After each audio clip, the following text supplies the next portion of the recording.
I joined the Air Force in 1940. I'd become a fighter pilot on Spitfires and didn't leave the Air Force until 1974. My first tour was from Biggin Hill. I was in the Battle of Britain, and I was only 19 when I shot my first enemy aircraft down.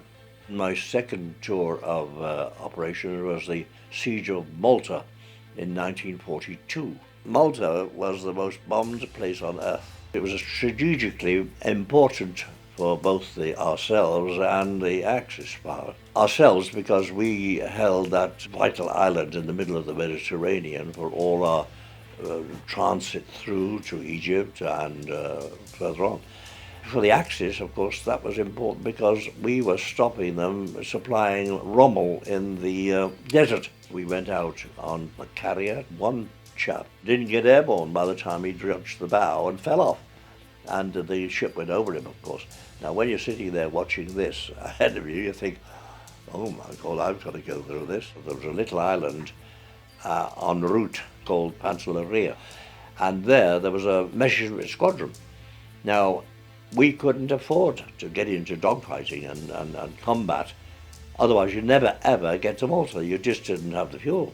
We crept past Pantelleria without getting them up to engage with us. So when we got to Malta, of course, you were in trouble because there was a raid on. I remember trying to come in the first time. I had wheels and flaps down, and a Messerschmitt started to come on my tail, so I couldn't land. And then the next turn round, I managed to get into the aerodrome. Welcome to Malta.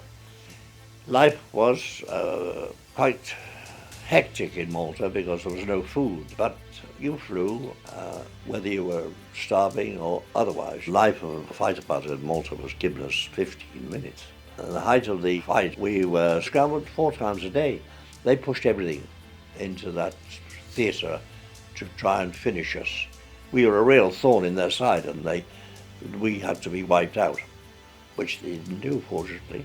I still love the RAF. It's part of me. It's a big family, and of course the RAF Benevolent Fund, which is the heart of the RAF now, is there to look after anybody that's in the need. And it's nice to know.